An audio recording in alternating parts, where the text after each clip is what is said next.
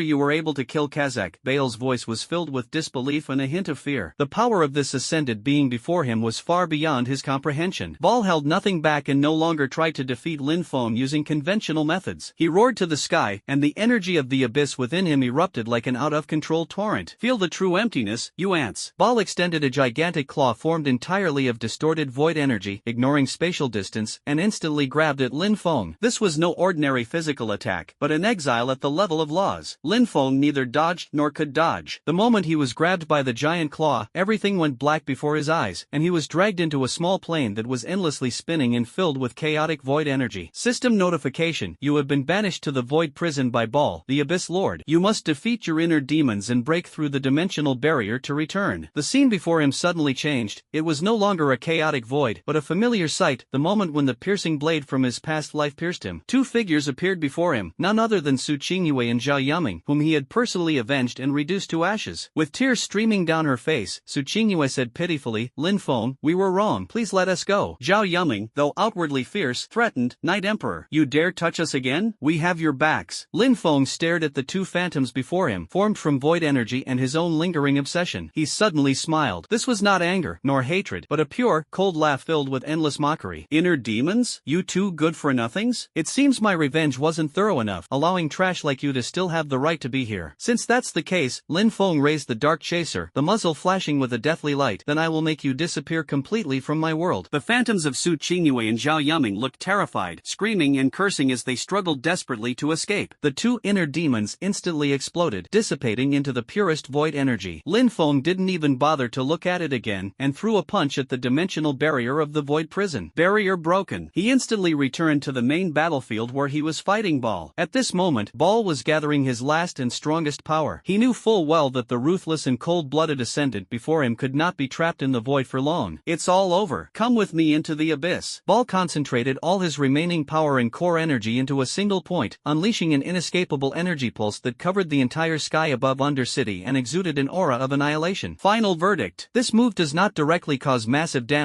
but rather continuously reduces the target's health by a percentage of their maximum health, ignoring all defense and evasion methods. Without special protective items, such as the Sanctuary Rune, obtained from the quest to find the descendants of Kazakh, players with high stats will be slowly worn down and killed. This is Bale's ultimate move. A terrifying energy pulse spread instantly like a death tide. Just as the pulse was about to reach Lin Feng, a glint of light flashed in Lin Feng's eyes. Magic Leap instantly returned to the location 1 minute ago. The cooldown is reset after each use. This is a special ability involving the laws of time and space that he comprehended after absorbing the heart of the first demon lord. Similar to a mage's blink, but it's not just a simple movement, it's a brief jump in time and space. Lin Feng's figure became blurry, as if he had detached from the current timeline. His perspective rapidly reversed. 1 second, 2 seconds. He saw himself being banished from the void once again. The next moment, his consciousness jumped back to a minute earlier, to the point when he had just entered the void prison. Before them, Su Qingyue and Jia Yuming's inner demons had just taken shape and were about to speak. We meet again. Lin Feng's voice was as cold as frost. 2 shots later, they were instantly killed. A moment later, he broke through the dimensional barrier again. When he reappeared on the main battlefield of Undercity, the energy of final judgment had been fully unleashed. What? For the first time, true and utter horror and bewilderment were revealed in Barna's crimson eyes. What kind of ability is this? The law of time? Lin Feng would never kindly explain things to the villain, nor would he give Ball any chance to react. The terrifying power of the first demon lord erupted completely within him, and the black hole-like muzzle of the revolver spewed out the aura of destructive bullets, so strong that even Ball felt terrified. A devastating headshot. This shot triggered 2 critical hits, reaching an unprecedented peak in power. A dark golden beam of light, thicker and more condensed than before, seemingly capable of piercing through the stars, carrying an unparalleled will of destruction, precisely struck Bale's head, which was temporarily stiffened by shock and the convergence of energy. 458055284. A terrifying damage number, worthy of being recorded in the annals of Eternal God Realm, was unleashed. Balna's massive demonic body trembled violently, and his shadow energy instantly collapsed and dissipated. His crimson eyes were filled with disbelief, resentment, and venom, and finally lost all their luster. Impossible, you. Boom. No. The ruler of Undercity, the monarch-level boss, Ball, the Abyss Lord, his massive body collapsed and shattered like a mountain, eventually turning into countless black and purple light spots and dazzling trophies. System notification. Congratulations. You have successfully defeated Abyss Lord Ball. System notification. You have accomplished an epic feat and earned the achievement Kingslayer. System notification. The Undercity faction is locked as hostile/conquerors. All Undercity NPCs will consider you a top threat. The news, like the most terrifying plague, spread like wildfire through every corner of Undercity, accompanied by a citywide roar and earth-shattering energy collisions. Countless undead, demons, and monsters felt the terrifying will that had ruled the city for thousands of years completely dissipate. In its place came a new, colder, more domineering, and unfathomable aura. Extreme fear. From the high-ranking demon guard captains to the lowest-ranking skeleton soldiers, from the necromancers in the shadows to the ghouls in the corners, all the residents of Undercity felt a chill run down their spines. Kazakh is dead. The Abyss Lord who once challenged the throne fell at the hands of this ascended. Now, even Ball, the Abyss Lord who ruled them for countless years, is dead, also killed by this ascended. The symbols of Undercity's highest fighting power for 2 generations have been ended by the same person. What kind of monster is this ascended one? Is he here to destroy Undercity? Panic spread, but no NPC dared to resist, or even flee. They could sense that new, chilling will had enveloped the entire city, like an omnipresent shadow, watching over every living being. At this moment, Lin Feng stood where Ball had vanished. The fall of the Abyss Lord Ball had granted this Kingslayer a massive 200,000 experience points, causing Lin Feng's level to jump directly from 34 to 37. It's important to understand that the experience required to level up at this stage is astonishing. Just going from level 36 to 37 requires 66,600 experience points, equivalent to killing nearly 2,000 ordinary monsters of the same level. The equipment dropped by Ball did not disappoint Lin Feng, and one of the belts, which emitted a rich orange light, caught his eye. Immortal Magic Core Belt, Orange, requirement level, LV 35, Constitution plus 300, Intelligence plus 150, all resistances plus 50, maximum health plus 10%, maximum mana increased by 10%. Magic barrier. When you receive fatal damage, you are forced to retain 1 point of health, which can then be offset by mana. Fountain of mana. Doubles the final value of all mana-related effects. Description. This belt appears to be crafted from a fragment of an immortal magic core, containing unimaginable energy. Not bad. Lin Feng nodded in approval. This orange belt is practically a godsend for certain professions, and it's not bad for Lin Feng either. Magic barrier is a powerful survival skill, and his life spring skill through the divine talent fate converts mana into health. Combined with body of sin, all effects that increase maximum health are doubled. This means that after equipping this belt, due to the conversion and upgrade of attribute points by body of sin and the massive health bonus from the equipment, all effects that increase maximum health are doubled. After equipping the immortal magic core belt, Lin Feng's maximum health instantly soared to a number that even he found somewhat outrageous, 2.1 million. After completing this, Lin Feng turned around and strode towards the throne in the center of Undercity. Instead of teleporting, he walked through the streets of Undercity. When his cold figure reappeared on the streets of Undercity, time seemed to freeze. All the NPCs who saw him, whether they were tall and mighty hellguards or hunched necromancers, were frozen in place as if under a spell. Immediately afterwards, hordes of people knelt and prostrated themselves like a tidal wave. No one dared to look him in the eye, no one dared to make a sound, and even the flickering of their souls seemed to be extinguished. The road parted automatically, as if welcoming the arrival of a king. Lin Feng paid no attention to any of this, simply walking calmly, his gaze always fixed straight ahead, as if it all had nothing to do with him. In his world, there was only the goal, the scenery along the way was utterly irrelevant. After all, having ruled Undercity for thousands of years, the lingering aura of Baal's tyranny had not completely dissipated and still permeated the air. However, at this moment, 3 figures exuding ancient and powerful auras appeared in the hall. They were not physical entities, but rather formed from dense soul energy and dark power. One was a great lich clad in ancient robes, with ghostly blue soul flames burning in his eye sockets, Mar. Another was an ancient, indistinct ghost surrounded by countless wailing phantoms, Erebus, and the third was a burly high-ranking demon lord with enormous horns on his head, radiating pure sulfur and an aura of destruction, Beleg. They were the true foundation of Undercity, ancient beings whom Baal had to treat with utmost respect, rarely appearing in public. But Baal's fall, and the final burst of energy from the mark of Kazak's vengeance, finally alarmed them. When Lin Feng stepped into the hall, the gazes of the 3 ancient beings locked onto him in unison. The great Lich Marna's azure soulfire flickered violently, emitting a dry and aged voice. Ascended One, Baal, did you kill him? The ancient spirit Erebus, surrounded by overlapping phantoms, whispered, Kazak's resentment dissipates within you, you killed him too? High-ranking demon Lord Beleg said in a deep voice, you are strong, but Undercity cannot lose its ruler without cause. Their tone was filled with surprise, inquiry, and even a hint of awe. The power emanating from this seemingly young ascendant, along with the faint, ancient aura of the abyss originating from the primordial demon heart, sent a chill down the spines of these ancient monsters who had lived for countless years. Mark continued, his voice sharp and grating, like the grinding of dry bones. According to the ancient covenant and the laws of the Undercity's ley lines, only those who possess the heart of the abyss can truly control the city's core hub and maintain its energy balance. Otherwise, the city will gradually decay and even be invaded by the void. Erebus added, although Baal was ambitious, he did possess some of the power of the first demon lord, which was enough to barely maintain the core's operation. Now that he is dead, the power of the abyss has also become incomplete. Bellard turned his gaze to Lin Feng, then swept it over the other 2. It seems we must decide on a new one as soon as possible. Before he could finish speaking, Lin Feng finally made a move. He slowly opened his left palm. A fist-sized, deep purple heart floated in his palm, its surface shimmering with countless stars, radiating abyssal energy far surpassing that of Baal, or Kazak, and perhaps even more ancient, powerful, and primal. This was the reward he received when he slew the world boss, the Abyssal Hydra. Heart of the Abyss, gold, description, a core containing the supreme power of the abyss, a key item for forging legendary equipment or completing certain legendary quests. Through the power of fate, the word supreme has been added to it. The moment the heart appeared, the entire hall trembled violently, and the ancient runes on the ground and walls were instantly illuminated, humming as if they were cheering and worshipping. The 3 ancient elders froze instantly, as if petrified. The soul fire in Mars' eye sockets flickered violently in disbelief. The phantom around Erebus solidified, emitting a silent gasp. Even Beleg's enormous demonic body subconsciously bowed slightly, his huge eyes filled with shock and fervor. This is, Mars' voice was dry and trembling, filled with undisguised surprise and awe. Such purity, such primal abyssal heart, containing abyssal power, I have never seen anything like it. Erebus's voice was filled with awe and shock. It is the will of heaven. Beleg roared out the words in a low voice, his tone full of submission and reverence. There's no need for them to discuss further, nor for them to fight over anything. The true lord of Undercity has already arrived. Baal, Kazak, the former lords are now nothing but usurpers others who have seized the throne, while the one before us is the one truly recognized by the will of the abyss. In accordance with the ancient covenant. Mar was the first to react, slowly bowing to Lin Feng and performing the most ancient and solemn ritual of the dead. We pay homage to the Lord of Darkness. Erebus and Beleg bowed simultaneously, offering their deepest respect and submission. Lin Feng nodded slightly, as if all of this was perfectly natural. He put away the heart of the abyss. The three elders of Undercity immediately sprang into action, chanting ancient and obscure incantations to draw upon the power slumbering deep within Undercity's ley lines. The floor in the center of the hall slowly cracked open, and an altar constructed of unknown black crystals slowly rose up. The altar was covered with countless runes and exuded an eerie dark aura. Following the ancient inscriptions and guidance of Undercity's oldest stone tablets, a simple yet extremely solemn coronation ceremony officially began. There were no elaborate rituals or noisy celebrations, only the chanting of three ancient elders and the convergence and recognition of the Undercity's leyline energy. When Lin Feng stepped onto the altar and embedded the heart of the abyss into the groove at the center of the altar, a vast and boundless abyssal energy surged forth from the depths of the earth's veins, completely enveloping Lin Feng. The heart of the abyss, containing the supreme power of the abyss, was completely connected to the core of Undercity and began to resonate. System notification: you have successfully established a connection with the core of Undercity through an ancient ritual. You have officially become the Lord of Undercity. System notification: your attributes have been boosted by the power of the Undercity Sovereign. System notification: you have obtained the unique title, Lord of Darkness. Lord of Darkness, unique title. Reign over, permanently increases all base attributes by 50%. Command: you have complete control over the entire defense system of Undercity, can mobilize all non-special storyline NPC units within the city, and have supreme control over all resources of Undercity. Abyss vision: you can perceive most events occurring within Undercity and can use mental energy for short-distance teleportation. Dark Majesty: your presence represents the will of Undercity, exerting a powerful deterrent effect on all targets who attempt to oppose Undercity. System notification: the Dark City overall defense system has been activated. Control has been transferred to you. The city's energy core is now bound to you. Lin Feng felt an indescribable, immense power surge into his body, and his basic attributes instantly skyrocketed. All base attributes are increased by 50%, but that's not enough. The divine talent, Destiny, has been activated again, upgrading the title effect, Reign, to a permanent 50% increase in all attributes. This change not only boosted his basic attributes such as agility, strength, and spirit by 50%, but also brought about a qualitative leap in other attributes such as critical hit, critical damage, and health. Agility, 36,000. Health, 3.15 million. Critical hit, 237%. Critical damage, 130%. Lin Feng clearly felt that the entire Dark City seemed to have become an extension of his body, and every defensive node and every flow of energy in the city was clearly presented in his perception. With just a thought, he could activate the menacing magic cannons on the city wall and awaken the sleeping war golem. He slowly opened his eyes, a dark purple light flashing in them. Three ancient elders stood respectfully below the altar. Lin Feng stepped away from the altar and walked straight towards the long vacant throne that symbolized supreme power. He sat down without hesitation. A cold, hard touch came through, but more than that, there was a wonderful feeling of being in control of everything. He sat on his throne, his gaze calmly looking down at the three ancient elders kneeling below, and at the countless NPCs outside the hall who were still trembling and prostrate on the ground. I am Darkness. Undercity, Teleportation Plaza. Accompanied by a series of spatial distortions and flashes of light, dozens of figures staggered out and appeared on this land filled with darkness and decay. Phew, we're finally here. Is this the main city? It feels so oppressive. Undercity. Just the name sounds cool. Choosing to join the Dark faction was definitely the right decision. Any experienced players willing to guide a newbie? I just reached level 20 and feel like I don't know anything. Brothers, let's team up and start grinding. Leveling up. Let's catch up with Night Emperor as soon as possible. Steps? Heh, you should check the leaderboard first. Newly arrived players, filled with curiosity about the main city and anticipation for the future, habitually opened various leaderboards. Night Emperor LV37, Dragon Soul LV26, Whiteclad Genius LV26, Crimson Taboo LV25. Wow, level 37? I'm not seeing things, am I? How long did we grind to get to level 20? This is outrageous. He's more than 10 levels ahead. How did he train like that? Are there such powerful experienced pets in the main city after Ascension? It's probably a hidden quest or a special dungeon. Night Emperor has always been this freakish. We'll get used to it, although this time it went a bit too far. Wait, the levels aren't even the most outrageous. Look at the gold coin leaderboard. A player shouted in a trembling voice, as if they had discovered an apocalyptic scene. The others switched to the gold coin leaderboard in confusion. China gold coin ranking. Night Emperor, 72,580,592. 2. Dragon Soul 3201. Dragon's Journey Across the World 2050. Brother is a Legend 1799. In the teleportation plaza, the players who were just moments before noisy and excited seemed to have been collectively silenced. They stared wide-eyed in mouths agape, dumbfounded at the unbelievable string of numbers. 72,580,000 gold coins. And the second place, the official bigwig of China, only has a little over 3,000 dragon souls? The third place, even the richest man in China, Longxing Tianxia, only has a little over 2,000. This gap, it's not just a chasm, it's like the Mariana Trench multiplied by the width of the Milky Way. Ones, tens, hundreds, thousands, tens of thousands, hundreds of thousands, millions, tens of millions. That's right, it really is more than 70 million. A player counted the zeros with difficulty, his voice trembling. This can't be real. This is definitely a system bug. It's displaying incorrectly. Yeah. Yesterday, Knight Emperor only had 25,000 gold coins, but today it suddenly became more than 70 million. What else could it be but a bug? I really can't figure out the reason no matter how hard I try. How is this even possible? Did he mine all the gold in the entire server? One player boldly guessed, his voice tinged with fear, I bet the big shot stole the Undercity treasury. This speculation sent a collective gasp through everyone. Though it seemed unbelievable, it appeared to be the only explanation for such an astronomical figure. Stealing from the main city's treasury? That must be it. Is this something a player would do? Well, with over 1 million crime points, it's reasonable for him to commit something like stealing from the national treasury. Their awe and fear of the ID Knight Emperor reached an unprecedented level. It was no longer just a matter of strength, he was simply an unruly, bug-level existence. With mixed feelings, the players began to cautiously explore the city, trying to find NPCs to accept quests and learn more. It must be said that, despite being in the evil faction, the NPCs in Undercity are surprisingly kind. They were directed to the city center square to see if there were any newbie guides on the bulletin board. They saw a large, newly updated, pinned city announcement written in crimson runes. Undercity announcement, the former tyrant Baal, who desecrated the abyss, has been purged by the Chosen One, the Knight Emperor, according to ancient laws. Today, following the will of the first Dark Lord and the revelations of the abyss, the Knight Emperor has ascended the Shadow Throne and been crowned the new Lord of the Undercity. All citizens, whether alive or dead, must offer their loyalty and souls to the new Lord. Those who dare to disobey will be cast into the endless void, never to find peace again. Below the announcement was a blurry yet vaguely discernible magical image, a cold and aloof figure sitting on a throne covered in bones, which evoked a strong sense of familiarity in the hearts of the players present. Like a thunderbolt from the heavens, it struck the very soul of every player who saw the announcement. Time stood still at this moment. Space seemed to be distorted. The players remained frozen in place, in various poses, like puppets whose souls had been instantly ripped out. His eyes widened in shock, his pupils constricted. My mouth opened involuntarily, wide enough to fit a duck egg. My brain completely short-circuited. My CPU felt like it had burned out. Knight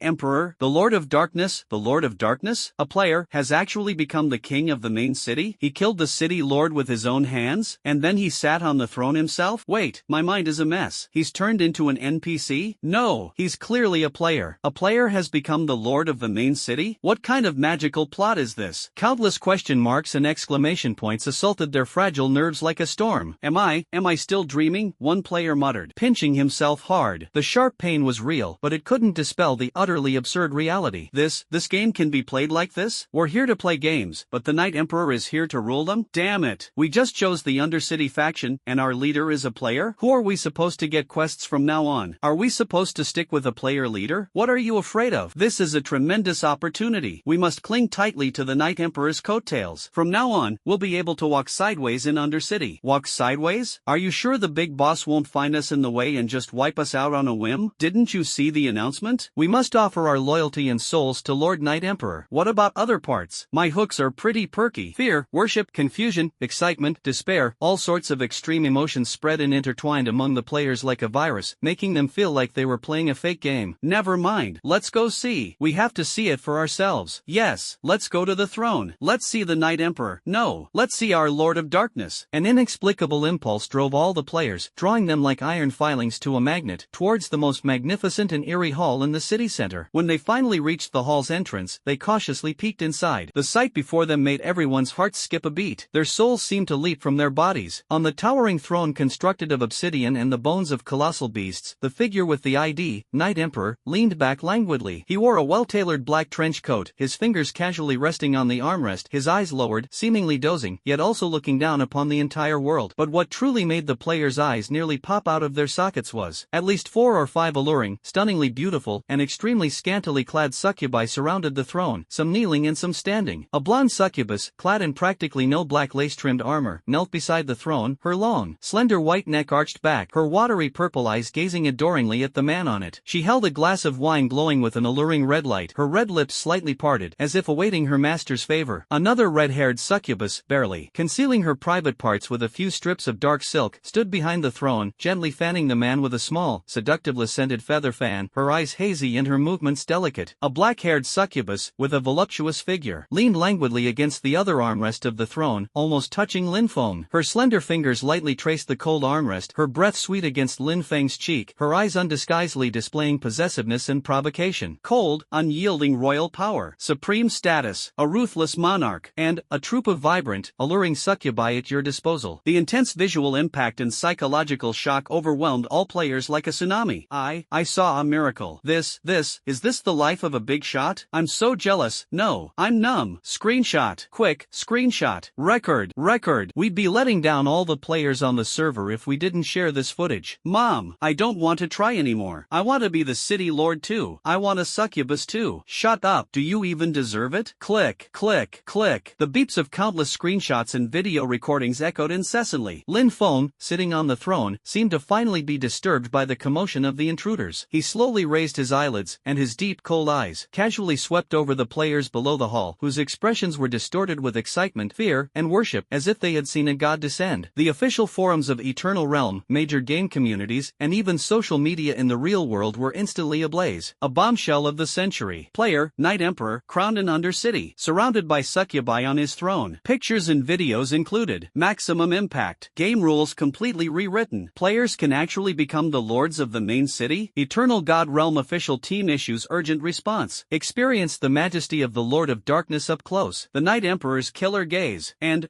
some bonus content. I declare that from this moment forward, Undercity is my Jerusalem. The Night King is my one and only true God. Everyone, hurry to Undercity. Rumor has it that the Night Emperor is giving out succubi perks tonight. The entire world, both virtual and real, was thrown into a frenzy and euphoria by this earth-shattering event. Lin Feng simply shifted to a more comfortable position, leaning back on the cold throne, ignoring the wineglass offered by the succubus beside him. As the news continued to spread and be exposed, it also stirred up a huge wave in the real world. China, the highest security conference. The Night Emperor's identity is still unconfirmed. We must find him as soon as possible. The Lord of the Dark City. What does this mean? A player controls a main city in another world with an independent system and immense hidden power. This is far beyond the scope of the game, a white-haired old man said solemnly. Commander, it's too late to find him now. Don't forget the reality synchronization function of Eternal God Realm. Another military general's eyes sharpened. He possesses the wealth of the entire main city and can synchronize all equipment, skills, and attributes to reality. He alone could potentially overturn the existing balance. We must make contact and prioritize befriending them at all costs. The bottom line is that we must never become enemies. Ultimately, the resolution was quickly reached. Rice grains are hard. The Pentagon. My God, a player has become the king of NPCs? And in a dark city? Isn't that full of demons and undead? How come they're all under human control? This is simply, the assessment report is out. If the Night Emperor can bring some of his in-game abilities, even just his terrifying personal combat power, into reality, his threat level will rise directly to nation-destroying level. We must immediately activate the highest level of monitoring and response plans. Cabinet meeting in the land of cherry blossoms. Baka, why hasn't our great Sakura Empire produced such a powerful figure? If the Night Emperor targets us, immediately dispatch the best intelligence agents to infiltrate the China region, or investigate the Night Emperor's true identity through international channels. Let's mobilize the entire nation to increase our investment in Eternal God Realm. We also need our own Night Emperor. The world's elites were all shocked by the Night Emperor and the miracles he created, and various speculations, plans, and countermeasures were brewing. At the same time, players of Eternal Realm also personally experienced the huge differences brought about by different main cities. A mage player had just finished a quest to collect bones. The NPC skeleton centurion glanced at him with his empty eye sockets and casually tossed him a few copper coins. Humph, ascended 1, too slow. The losses this time were too great, so this is all I can give you. If you dawdle again next time, you won't even get any bone broth. The player was furious but dared not utter a sound. The quest clearly required 10 silver coins, but he had been cheated out of 99% of them. Looking at the level 30 skeleton centurion and the elite guards beside him, he could only silently endure it. In Undercity, a player who chose the assassin class also also submitted a reconnaissance mission. He was received by the current quartermaster, the burly minotaur with a broken horn on his head, Gru. Upon seeing the player, Gru immediately flashed what he considered a friendly smile and said in a deep voice, "You've worked hard, Ascended Warrior. This is your well-deserved reward. Our great Lord of Darkness has decreed that all warriors who serve Undercity will receive fair compensation. This is an extra reward to thank you for your contributions." The players were overjoyed to receive the generous reward, complete with a tip, and were secretly delighted by Gruna's kind smile and respectful attitude. This stark contrast quickly sparked a heated discussion on the player forums. Brothers, forget about other major cities. The NPCs there are all exploitative. Come to Undercity. The NPCs here are super friendly, and the quartermaster even gave me an extra reward. Attached, Gru's goofy grin and a screenshot of the reward. Really? My quest rewards were cut in half, and I even got yelled at by the NPC. The evidence is irrefutable. Undercity is the paradise for players of the Dark faction. All of this is thanks to the Night Emperor. The Night Emperor is amazing. Voice cracks. The moment he became the city lord, our players' treatment improved immediately. Let's team up and head to Undercity. Let's join forces with the Night Emperor. But strangely enough, my talent is aura perception, and I've been feeling that something is off about Undercity lately. The person upstairs is right. I feel the same way. I sometimes feel weak all over when I'm in the city. In an instant, a large number of players who had originally chosen other Dark capitals tried every means to switch to Undercity, causing the number of players in Undercity to surge rapidly. They might have feared the Night King's majesty, but they longed even more for the fair environment and potential opportunities here. And all of this stemmed from the cold figure on the throne. On his throne, Lin Feng remained completely unconcerned about the turmoil outside and the influx of players. The daily management of Undercity? Too cumbersome. He summoned Mar, Erebus, and Belleg, coldly declaring, "From this day forward, the daily affairs of Undercity will be handled jointly by the three of you. For major decisions, report to me." His tone was resolute, brooking no argument. He will not be swayed by the empty fame of power. In Eternal God Realm, strength is the foundation of everything. In his previous life, he witnessed the rise and fall of too many geniuses and prodigies. The game has only just begun, and the road ahead is long and arduous. "Yes, my lord." The three ancient beings respectfully accepted the order, secretly pleased that their new master clearly did not crave power but valued efficiency more. After dealing with these trivial matters, Lin Feng turned his attention to something more important. To synchronize, please select the items to synchronize. 1. All basic attributes, synchronized. 2. Equipped items. 3. Is skills already learned. This is the second synchronization. Cost, 100,000 gold coins. Subsequent synchronizations will have exponentially increasing costs. Please choose carefully. The second synchronization cost a whopping 100,000 gold coins, an astronomical price. But what was 100,000 gold coins to Lin Feng? The entire Undercity was his private property. He could squander all the gold coins in this main city. Without hesitation, Lin Feng began the operation. Synchronization skill, Magic Leap, costs 100,000 gold. Synchronized skill, Crippling Shot, costs 500,000 gold. Synchronized equipment, Sinful Cloak, orange, costs 2 million gold. Synchronized equipment, Dark Chaser, purple, costs 8 million gold. All basic attributes, instant teleportation, bullet crippling, infinite invisibility. As the gold coins disappeared like flowing water, an indescribable warm and powerful energy was injected into Lin Feng's body in the real world out of thin air. In a city in China, Lin Feng suddenly opened his eyes. With a thought, the Dark Chaser, a revolver filled with the aura of death, instantly appeared in his hand, its cold metallic texture incredibly realistic. Is this extraordinary power? Lin Feng nodded in satisfaction, feeling the immense power brought by the equipment and the skills that could be used at any time. After finishing his meal as usual, Lin Feng sat back down at his computer and continued browsing game forums and news. Now, as games and reality become increasingly intertwined, the emergence of the first batch of superpowered individuals has led to a deluge of news about Eternal Realm, dominating headlines. Economic, livelihood, and entertainment news have all been overshadowed by this game. At this moment, a post that was rapidly gaining popularity caught Lin Feng's attention. The thousands of replies below the post all indicated that they could indeed sense various unusual movements occurring in Undercity. Lin Feng frowned slightly, almost imperceptibly. Upon logging back in, he closed his eyes and sat on his throne, intently sensing the surroundings. As the Lord of Darkness, he indeed detected a discordant aura within his control over the city. The city's energy seemed to be gradually draining away in an extremely slow but continuous manner. He summoned the three elders again. Has anything unusual happened at the energy core of Undercity? The three elders looked at each other, carefully sensed the situation, and then shook their heads in denial. Reporting to my lord, the core of Undercity is functioning normally, and no abnormal fluctuations have been detected, Mar replied respectfully. They can't sense anything amiss? Lin Feng's perception, enhanced by his city lord privileges, is far more acute than theirs. The problem certainly exists, but its source remains unclear. Since the NPCs can't be found, let the players search for them. Lin Feng directly opened the city management interface and issued a City Lord bounty to all players in Dark City. Undercity bounty. Quest issuer, Lord of Darkness. Mission objective, an unknown energy loss phenomenon has occurred in Undercity. Investigate and find the source of the energy loss. Quest rewards, 500 gold. Purple equipment selection box, 500 Undercity contribution points. Quest restrictions, Undercity players only. The announcement immediately caused an uproar among players in Undercity. 500 gold coins? A choice of purple equipment? Keep in mind, currently on the gold coin leaderboard in China, aside from the monstrous Night Emperor, the second place player barely has over 3,000 gold coins. As for the equipment, many players are still only equipped with Blue Sky and White Cloud's level gear, purple. At this stage, apart from elite guilds, ordinary 5-person teams simply cannot easily defeat wild bosses. A chance to make a fortune has arrived. Charge! We must find the source of this energy loss, even if it means digging 3 feet into the ground. No need to fight monsters, just search. Great! We low-level players have a chance. At worst, I'll die. These days, resurrection only costs some silver coins. If I can get the rewards, I'll be rich. Countless players, as if injected with adrenaline, began frantically searching every corner of Undercity, examining every suspicious detail. Their efficiency was astonishing. Just half a day later, a few daring players discovered a dimensional entrance that exuded an ominous aura and was constantly twisting and turning, deep in a valley on the outskirts of Undercity, shrouded by an ancient illusion array. This entrance completely isolates all mental detection methods, and it would be almost impossible to find unless players used a large number of people to search with their naked eyes. The news was reported quickly. Upon receiving the report, Lin Feng vanished from the throne in an instant and soon reappeared at the entrance to the hidden valley. A number of players who had rushed over after hearing the news had already gathered around, watching the Lord of Darkness descend like a god with awe and curiosity. Lin Feng glanced at the black vortex that was constantly emanating resentment and an aura of death, his brows furrowing slightly. The energy fluctuations emanating from within felt somewhat familiar to him. It was the lingering aura of Baal, but even more filthy and violent. Without saying a word, under the watchful eyes of all the players and NPCs, Lin Feng stepped into that unknown and perilous plane. The scene before my eyes suddenly changed, revealing a dark, oppressive, and vast underground space filled with an aura of decay and death, with a thick and lingering resentment permeating the air. Wah-ah! Tens of thousands of twisted, vengeful spirits surged in from all directions. They have no physical form, only blurry figures and eyes burning with hatred. Wraith, LV 40 Elite. Health points, 5,000. Attack power, 15,000. Characteristics, large in number. Attacks inflict a curse of resentment, and reduce the target's mental resistance. These vengeful spirits have low health, but their numbers are astonishing, and their attack power is extremely terrifying. Any player team that enters at this stage will be instantly killed. However, Lin Feng merely watched coldly as the vengeful spirits surged in like a tide. Minus 15,000. Minus 14,850. Minus 15,100. A dense barrage of damage numbers rained down from above his head, but compared to his terrifying health of over 3 million, it was nothing more than a drizzle. The crisp, rhythmic gunshots, like the drumbeats of death, echoed in the deathly silence. Each shot hit the head of a vengeful spirit with pinpoint accuracy. With the straight-line penetration of heart-piercing bullet and the wide-range group attack of Annihilation Starfall, each basic attack can deal 300,000 to 500,000 damage, and the skill bonuses are even more amazing. The terrifying damage numbers keep exploding. Every vengeful spirit that was hit, along with a small area around it, was instantly vaporized. More importantly, the body of guilt empowers the source of demonic core. The vengeful spirits, with their high attack but low health and near zero physical defense, deal at least 300,000 damage with every bullet, and 2% of that is converted into maximum health. In other words, each vengeful spirit killed by a normal attack provides him with 6,000 points of maximum health. If they die from annihilation, meteor shower, or headshot, they gain tens of thousands more. Lin Feng's maximum health skyrocketed visibly, like a rocket. 3.7 million, 4 million, 4.5 million, 5 million. He coldly and indifferently fired his gun, eliminating the endless vengeful spirits as if cleaning up trash, while steadily advancing towards the depths where the resentment was most concentrated. His steps were unhurried, as if he were not in danger, but leisurely strolling in his own backyard. Finally, he reached the end of this space. He wanted to see what unexpected gift the demon Lord Baal had left for him. A colossal and malevolent altar lay before them, composed of countless twisted skeletons and congealed blood. At its center floated a constantly pulsating soul core, formed purely of resentment and negative energy. Countless new vengeful spirits were continuously born from this core, while streams of pure life energy were drawn from an unknown source and injected into the core to sustain its operation. The resulting corrupted energy, with nowhere to dissipate, accumulated around the altar, causing it to gradually crumble and shake violently as if it might explode and vanish at any moment. So that's how it is. Lin Feng instantly understood. This was Baal's hidden, cruel masterpiece, an evil altar that had existed for countless millennia, maintaining its core of resentment. By constantly absorbing the life energy of beings around Undercity, even lower-ranking citizens. Now that Baal was dead, this altar, maintained by intricate evil magic, had gone out of control. The immense resentment and negative energy accumulated within its core over millennia had become extremely unstable, like a powder keg ready to explode at any moment. Once it erupted, its power would be enough to destroy this space, and even Undercity itself would not escape unscathed. This was also the true reason for Undercity's continuous energy loss. The core of resentment on the altar emitted an increasingly intense destructive light, causing the entire underground space to tremble violently, as if it were about to collapse completely at any moment. Lin Feng stood before the altar, slightly curious about its function. Having just slain countless vengeful spirits, the body of sin effect had already pushed his maximum health to an unbelievable 30 million. Unless it was a percentage-based health reduction, he was practically invincible now. 30 million HP. This is no longer an ordinary meat shield, but a mobile calamity fortress. The altar explosion might destroy the surrounding space, but trying to kill him with this resentment and negative energy is simply a pipe dream. However, Undercity is his territory, his current source of gold, and his base for issuing quests and indirectly controlling player movements. It cannot afford any mishaps. Moreover, this altar is quite interesting. Baal, that foolish abyss lord, spent 1,000 years secretly creating this thing. It wasn't just to build an explosive resentment bomb. Lin Feng extended a finger, ignoring the terrifying resentment emanating from the core that could instantly corrode a soul, and gently touched the constantly pulsating black core. A vast and chaotic stream of information instantly flooded his mind, mixed with Baal's lingering obsession and the altar's own laws. Replace altar. Effect: sacrificing sufficient life energy and soul can activate the altar core. Allows the user to choose two of their main attributes and perform a numerical swap based on the principle of equivalence. Status: core energy is extremely unstable and on the verge of collapse. As Lin Feng came into contact with him, even a wisp of the obsession of the fallen demon Lord Baal seeped into his consciousness. Damn it, so close. If I could stabilize my core, I could exchange this useless brute force for weak magic and become the strongest demon lord who controls abyssal magic. Baal, this muscular demon lord, possessed world-destroying power. Perhaps by chance, he acquired some extremely powerful abyssal magic, but due to insufficient magic limits or spell strength, he couldn't truly master it. So he devised this wicked method, attempting to compensate for his shortcomings through attribute swapping, pursuing so-called perfection. Unfortunately, he failed until his death, leaving behind this mess. Swap the main attributes? A glint of light flashed in Lin Feng's eyes. That's too limiting. Immediately, excitement surged within him, and he was overjoyed beyond words. This effect was practically tailor-made for him at this moment. Destiny. Activate. That invisible, intangible, and rule-transcending power was activated once more, and the phantom of the pendulum of fate appeared out of thin air. Inside the enormous pendulum, countless, intricately interlocking wheels slowly turned, the hands gradually pointing to 12 o'clock. The cries of countless vengeful spirits echoed in the air. Under the control of fate, the cracks in the altar widened, teetering on the verge of collapse. The binding force of the altar gradually weakened, and the black core resting upon it had expanded several times its original size. Objective: replace the altar. Modification: allows the user to select two of their attributes for a numerical swap based on the principle of equivalence. The cracks on the replacement altar were growing larger and larger, and the resentment core floating above it was visibly about to collapse and disintegrate. Any two attributes. Lin Feng's gaze fell on his astonishing stats, which far surpassed those of ordinary players. Health 30 million. Should I switch to agility as the main attribute, or attack speed as the secondary attribute? Critical damage? Or is there any need to hesitate? It's decided. We'll exchange these 30 million health points for critical hits. 30 million critical hit points. You should know that in Eternal God Realm, when the critical hit chance reaches 100%, every additional 100% of the overflow critical hit points triggers an extra critical hit bonus. Simply put, a 100% critical hit deals double damage, a 150% critical hit guarantees double damage, and there's a 50% chance of dealing an additional double damage. So, here's the question. What if you had 30 million critical hit points? 3 million times the critical hit damage. That damage will be off the charts. One shot to kill a god might no longer be a fantasy. As for the low health after the swap, with this heaven-defying output, combined with body of sin, easily kill a monster, and the maximum health will soar to over 100 million. It's a pity the altar is about to collapse, otherwise Lin Feng really wanted to raise the maximum health to several billion before swapping. Perform attribute swap. Target health and critical strike chance. However, the moment he confirmed it, a cold system notification sounded. sounded. Warning: the target lifeform, a mortal body, cannot withstand the clash between the laws of infinite potential and absolute nothingness. Forced replacement will result in the instantaneous annihilation of the body and the disintegration of the soul. Continue? A mortal body? Lin Feng was slightly taken aback, then smiled. With a thought, the Titan heart fragment that had been lying dormant in his backpack, emitting a faint golden light, appeared in his hand. This was an item given to him by the player know-it-all years ago, as a pass to enter the Crimson Purgatory dungeon. In his previous life, someone endured countless hardships and completed numerous difficult tasks to collect 7 fragments of the Titan's heart. Finally, through an extremely rigorous ritual, he fused the fragments into the complete Titan's heart. Ultimately, through a stroke of luck, that person rose to become a prominent figure on the world's rankings. Raymond Lam had been keeping the fragments in his backpack, never finding a suitable use for them. Now, the opportunity has finally arrived. Destiny. Respond to me. Target: a fragment of the Titan's heart. Modified: Titan's heart. A burst of golden light erupted. The fragment instantly expanded and deformed, transforming into a golden heart radiating a primordial, ancient, magnificent, and immortal aura. It seemed to contain the life force and power of the entire universe. Merge. Without hesitation, Lin Feng pressed the Titan's heart directly against his chest. Boom! An indescribable, vast Titan power instantly surged into his limbs and bones. He felt every cell cheering and transforming. The strength, resilience, and potential of his body were increasing exponentially. A system notification sound, as melodious as heavenly music, echoed in my ears. System notification: you have successfully fused with the Heart of Titan. System notification: your life form has undergone a fundamental transformation. You have obtained the Titan body. System notification: the Titan body effect has been triggered. All your attributes have been doubled. Titan body: your body is strong enough to withstand all power. You are immune to some control abilities. All attributes doubled. His health instantly soared from 30 million to 60 million. Strength, agility, stamina, intelligence, spirit, critical, strike, attack speed, all attributes doubled. The Titan body brought not only a surge in attributes, but also a leap in the level of life. It's over. It's all over. His body is now capable of bearing the power of stars and the sea. Not enough. Still not enough. Even with his mental energy doubled, Lin Feng, unusually, let out a rare sigh as he faced the terrifying mental drain of fate. Beads of sweat dripped from his forehead onto the wheel of fate, which emitted a dazzling light. The pointer struggled to move, as if dragging a colossal object, making a grating, ear-piercing sound. Destiny. Titan body. Buzz. Objective: your body is strong enough to withstand all power. You are immune to some control abilities. Modified: your body is strong enough to withstand all power. You are immune to all control abilities. A beam of light shot into the sky, as if the sun had exploded. Now, I have finally met the conditions. Lin Feng felt the surging power within him, and his sharp gaze once again locked onto the core of the altar that was about to explode. Warning: target life form detected as having changed to Titan body. Law hedging risk greatly reduced. Replacement still carries a very high risk and may result in damage to the current body. Continue. Time remaining 3 seconds. Damaged? Lin Feng didn't care at all. Continue the replacement. With a thought, he instantly removed all his equipment, including the Dark Chaser and the Sin Cloak, and put them all into his system inventory. Replacement complete. System notification: attribute swap successful. Your current health and critical strike attributes have been swapped. Lin Feng's attribute panel has undergone a complete transformation. Health 5. Critical hit 60 million%. 60 million critical hit points. The replacement altar could no longer withstand the violent energy inside and the law shock brought about by the heaven-defying attribute replacement, and it exploded with a bang. Destructive resentment energy and spatial turbulence instantly swept through the entire underground space, just like the starting point of the Big Bang. Lin Feng's newly formed and unstable Titan body couldn't even withstand a moment at the center of the explosion, and was directly torn apart by the violent energy. Your body is damaged. However, at the center of the destructive energy storm, a Titan heart, radiating an immortal golden light, floated peacefully and began to exert a powerful attraction. System notification: the Heart of Titan is rebuilding your damaged Titan body. Estimated rebuilding time 10 days. A sharp headache struck. Consciousness returned, but not to the familiar throne in the Undercity, but to a boundless, warm void filled with golden light. Lin Feng could feel that the Titan heart at the center of chaos was beating tenaciously in his exposed chest cavity, like a cosmic engine, greedily absorbing Titan elements and pure energy from higher dimensions, weaving thread by thread a new, divine body far beyond the mortal. This foreshadows the rebirth of a terrifying and powerful being. The repair process will take a long time, and Lin Feng's consciousness remained as calm as a still well. Perfect timing, he thought. The power in reality also needs time to adapt. He chose to log off. At the same time, both the game Eternal Realm and the real world have been completely abuzz. Just hours after the Night Emperor stepped into the mysterious plane, a tremendous tremendous energy surge suddenly erupted from the sealed valley outside the Dark City. Rumble, rumble, rumble. Despite the barriers of the dimensional walls and the valley terrain, the escaping energy still swept across a range of dozens of miles like a real shockwave. Hundreds of players and NPCs who had gathered near the valley entrance were instantly torn apart and vaporized by terrifying energy. Thousands of white lights flashed simultaneously at the Undercity resurrection point. The shockwave even shook the distant city walls, and alarms blared throughout the sky. A dimensional explosion, and it was the explosion of an evil altar that had accumulated resentment for thousands of years. Its power was beyond everyone's imagination. What happened? It exploded. The valley exploded. Where is the Night Emperor? Didn't he go inside? Oh no, such a terrifying explosion. The Night Emperor wouldn't. Hurry up and go to the respawn point to wait for the pro player to revive. After the explosion, the dimensional entrance completely disappeared, leaving behind only a bottomless, charred crater that exuded the aura of a spatial rift. Players in Undercity grew increasingly anxious as they waited. The respawn point? There's no sign of Night Emperor. Around the giant crater? The Night Emperor didn't appear either. Time ticked by, and the Night Emperor seemed to vanish into thin air, disappearing completely. Various speculations spread rapidly among the players, and discussions rose and fell. The Night Emperor, is he really gone? How is this possible? He's the Night Emperor. Level 37. The Lord of Dark City. How could he die in a place like this? But the fact is he never came out again, and we can't find a resurrection point. Although the death penalty in Eternal God Realm is severe, as long as you have money, you can always be resurrected, right? Speaking of money, do you think that even though the Night Emperor is #1 on the gold coin leaderboard and has tens of millions of gold coins, he just didn't bring enough for the resurrection fee? Upon hearing this, everyone was stunned, finding it utterly absurd. Someone of the Night Emperor's caliber, whose resurrection fee was at most 2 gold coins, a super powerful figure with tens of millions in assets, how could he possibly perish simply because he didn't bring enough gold coins for resurrection? However, this outrageous speculation couldn't help but feel like a dark comedy. Just as in reality, the ancient Greek tragedian Aeschylus was said to have been killed by a tortoise dropped by an eagle, and King Adolf Frederick of Sweden died from overeating. History always seems to offer some powerful figures whose deaths are so bizarre as to be unbelievable. Could it be that the legend of the Night Emperor is ending in such a dramatic way? Someone muttered to themselves, as if their worldview had collapsed in an instant. It's also possible that they were swept into some unknown, shattered void by the energy of the explosion and could never come back. This other speculation is quite popular. Most shockingly, players discovered that the ID Night Emperor had completely disappeared from the level and gold coin leaderboards in Eternal God Realm. It wasn't a drop in ranking, but a complete erasure, as if he had never existed. It's gone from the leaderboard. Does that mean the account has been permanently deleted? Hiss. Just how terrifying is the death mechanism in Eternal God Realm? I don't believe it. Maybe when a player becomes powerful enough or experiences some special event, they will no longer be recognized as a player by the system? The last theory almost touched on the truth, yet no one could verify it. The Night Emperor's fall caused a global upheaval. A senior executive at Huaxia Games expressed his deep sorrow. What a pity. A top player with unlimited potential, who could even become a pillar of the nation's future, has disappeared without a trace. The #1 dragon soul on the Chinese rankings, who once relied on Night Emperor to clear the Crimson Purgatory, also made a rare appearance. Night Emperor did indeed create a miracle. His disappearance is a huge loss to the entire Chinese nation. Meanwhile, Crimson Taboo silently stared at the Night Emperor's vanished rankings, remaining speechless for a long time. Mi Lijian said coldly, "The Night Emperor is gone? That's great. The sword of Damocles hanging over our heads is finally gone. Our experts must speed up their progress." The Japanese government and the general public were jubilant. Ha ha ha, the Night Emperor is dead. That Chinese demon king who was pressing down on us has finally fallen. God bless our great Sakura Empire. Now is the perfect time for us to rise. Cheers! To celebrate the fall of the Night Emperor. The forums and world chat channels in the Cherry Blossom area are filled with all sorts of gloating comments. The outside world was in an uproar, with speculation, regret, and celebration rising and falling. At the center of all this turmoil, Lin Feng was sitting calmly in his rented apartment in the real world, sipping a cup of fragrant tea. The television screen on the wall was playing news reports and discussions on player forums about the mysterious disappearance and suspected fall of the Night Emperor. Yet, his face remained expressionless. Was it regret, mockery, angry? He watched it as if he were merely appreciating a fireworks display that had nothing to do with him. Human cognition has its limits, and his attention was no longer on those vague and unfounded discussions. Because all his attributes in the game were synchronized, he felt that his real body had reached an unprecedented peak. Although he had not yet made a move in reality, and the terrifying bonus brought by the 60 million critical hits had not yet been directly reflected in his attack power, the extreme insight into weaknesses and the perfect control over explosive power brought by the critical hit attribute made him feel extremely comfortable and unable to extricate extricate himself. He stood up and stretched. A faint popping sound came from the air, the sound of something moving so fast it seemed to tear the air apart. His gaze swept across every corner of the room, meticulously examining every detail, even able to see the dust particles floating in the air. Just then, he raised his eyebrows slightly, almost imperceptibly. His extraordinary hearing and perception caught a faint, almost imperceptible, sense of being spied on, a feeling that didn't belong here. It originated from the rooftop of an unfinished building hundreds of meters away from the window. Flies from the land of cherry blossoms, he thought to himself. It's likely that when Chiokid attempted to assassinate him, she used the Mirror of Revelation to record his true appearance. After this period, the Sakura Kingdom's spies have finally located him. However, they are wary that he may have already synchronized his abilities from the game into reality, and they hesitate to approach him rashly to probe or make contact. The Sakura Kingdom's higher-ups are probably also filled with hesitation and inner struggle. You're not slow at all. Perfect, I'll use you to test my current strength, he said coldly. On the top floor of the building, a cool night breeze blew. 3 Japanese special agents, dressed in special operations uniforms and equipped with cutting-edge technology, were nervously operating various instruments. One of them, codenamed Eagle Eye, had a glint in his eyes. This was his Eagle Eye vision skill, synchronized from eternal God realm to reality, granting him a visual range and clarity far exceeding that of ordinary people. The target signal was just visible in the apartment building below. How did it disappear? Hawkeye's expression changed drastically, and he immediately reported through the encrypted channel, headquarters, target has disappeared. Repeat, target has disappeared. The other two immediately became alert and quickly adjusted their detection equipment. They were both official agents of the Sakura Kingdom and top players on the leaderboard of Eternal God Realm. Each of them had brought a skill from the game into reality, making them the elite of the elite. However, the instant Hawkeye finished speaking, an extreme, abyssal chill of death silently enveloped the three of them. Before they could even turn around, a cold and indifferent figure appeared before them as if by teleportation. He appeared to be casually strolling by, his face expressionless, except for his deep, unsettling eyes. In his hand, the iconic, antique-looking revolver, exuding an ominous aura, was pointed at them, its muzzle gleaming with a despairing, dark light. Flies should stay in the garbage dump. Lin Feng's voice was as soft as the pronouncement of death, yet it clearly reached the ears of the three. Time seemed to freeze at that moment. The 3 top agents hadn't even had time to process the sudden turn of events, let alone react, attack, defend, or escape. Bang, bang, bang. The 3 gunshots rang out almost simultaneously, so fast they sounded like a single explosion. There were no screams, no struggles, not even a drop of blood splattered. 3 top agents from the Sakura Kingdom, along with their priceless cutting-edge equipment, their superpowers synchronized with reality, and the backup miniature beacons within their bodies as a last resort, were instantly annihilated by Lin Feng's heaven-defying and terrifying attack. It was as if they had been erased from this world by an eraser, leaving not even a trace of ashes. This is reality, not a game. There are no respawn points for them to buy their lives. Only the cool night breeze remained, as if nothing had ever happened. Lin Feng didn't even glance at the spot where the agent had been standing, as if he had casually swatted 3 mosquitoes. His figure flashed again, disappearing into the night like a ghost, returning to his rented room. Get rid of all this garbage, it's time to move to a place without flies, he muttered to himself. Meanwhile, far away in Japan, in the command center of a secret intelligence agency, an alarm suddenly blared. Report! All vital signs, equipment signals, and backup emergency beacons of the 3 members of the Hawkeye squad have disappeared simultaneously. Complete outage. What? How is that possible? The backup beacon is implanted in the bone. Unless their bodies are instantly and completely destroyed. It's the Night Emperor. The entire department was instantly thrown into panic and shock. 3 top-tier superhumans, along with all their equipment, had vanished without a trace. Who else could it be but Night Emperor? Moreover, as the number 1 on the leaderboard, possessing tens of millions of gold coins, he must have synchronized his terrifying abilities, skills, and equipment into reality. The complete annihilation of the Hawkeye squad perfectly confirmed this reasonable suspicion. A tremendous fear quickly gripped the entire upper echelons of the Sakura Kingdom. At the same time, the Chinese leadership also noticed abnormal energy fluctuations in a certain area and signs of illegal entry by people with supernatural abilities from Japan. Immediately lodge a strong protest with the Sakura Kingdom. At the same time, dispatch the Dragon Fong squad to the scene to investigate and find out the situation. Dragon Soul, you personally led the team this time. We suspect that all of this is related to the Night Emperor. The Night Emperor?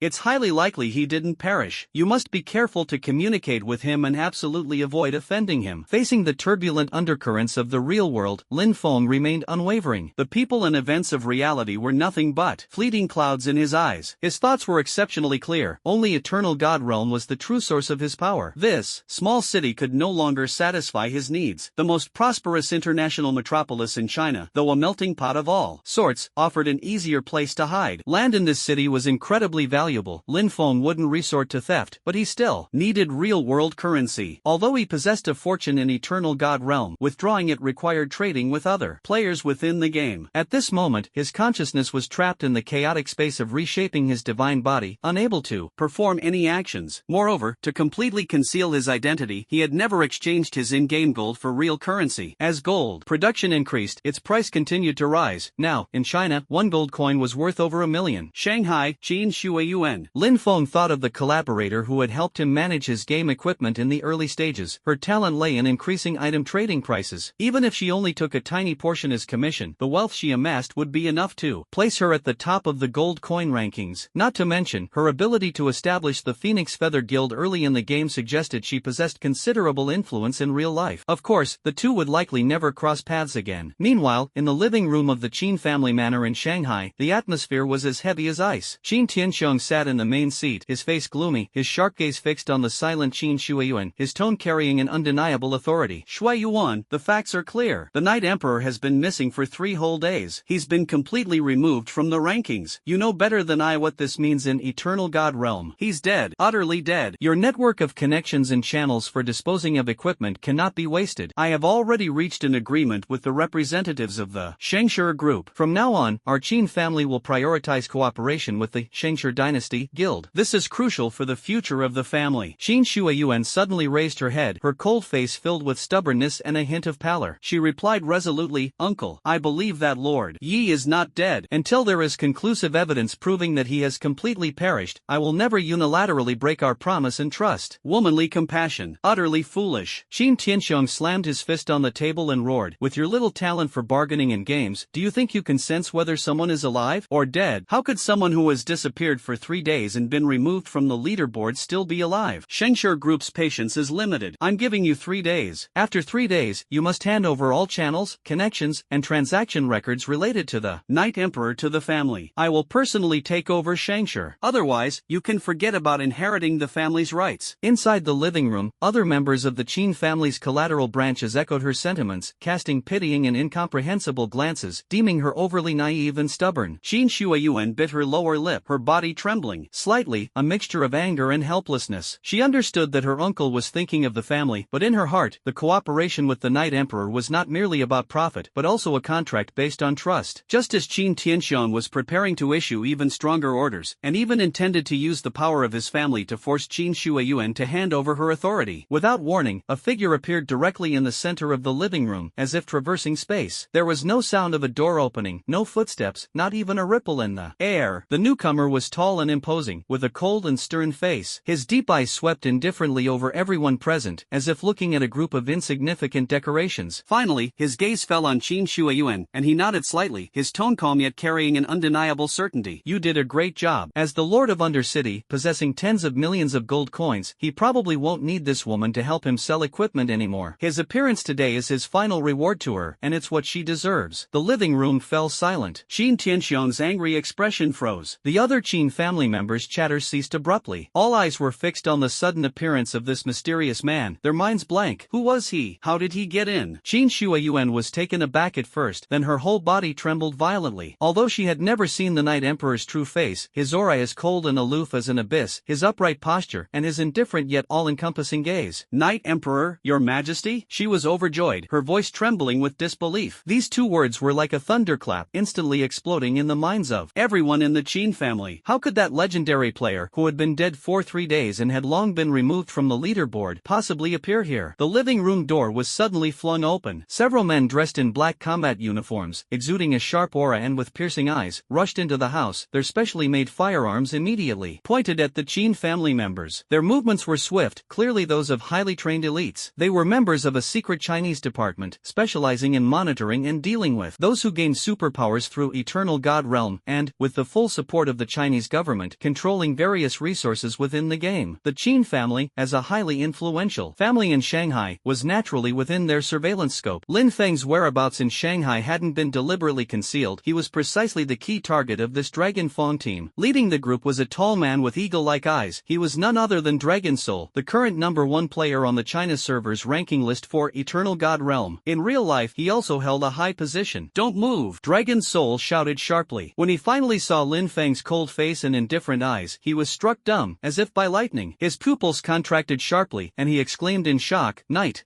Emperor, it really is you? Dragon Soul will never forget that legendary figure in the Crimson Purgatory dungeon, who single-handedly crushed monsters and annihilated the final boss with a single shot. He was fortunate enough to team up with Knight Emperor and witness that miracle firsthand. The overwhelming gap in power and the chilling awe he felt are still vivid in his mind. Although Knight Emperor's appearance has always been shrouded in mystery in the game, his unique aura and towering figure are unforgettable. Lin Feng glanced indifferently at Dragon Soul and the tense team members, his gaze as calm as still water, and slowly spoke, his voice still steady. Do we need proof? The words had barely left his lips when, with a thought, the ancient-looking revolver, the Dark Chaser, engraved with death runes and radiating a terrifying aura that sent chills down one's spine, appeared out of thin air in his hand. The instant the gun materialized, Lin Feng's killing intent erupted once more, an indescribable, bone-chilling pressure of death sweeping through the entire living room like a tidal wave. Everyone felt as if their hearts were being gripped tightly by an invisible hand. Their breathing became difficult, and their souls trembled involuntarily. Dragon Soul and his teammates behind him began to tremble uncontrollably in their hands, clearly sensing that Lin Feng at this moment could instantly annihilate them countless times. Qin Tianxiong's face turned ashen, his legs went weak, and he nearly collapsed to the ground. All his previous authority, anger, and scheming seemed utterly laughable and insignificant in the face of the terrifying aura emanating from Lin Feng. He finally understood what Qin Shuiyuan's persistence meant. This person before him was someone they couldn't measure by worldly power or logic. Compared to him, what was the Shangshi group? Under the oppressive aura, the living room was so quiet you could hear a pin drop. Beads of cold sweat trickled down Long Hun's forehead. Suppressing his fear, he tried to speak calmly. Mr. Knight Emperor, your return is of great significance to the nation, to the entire China region. We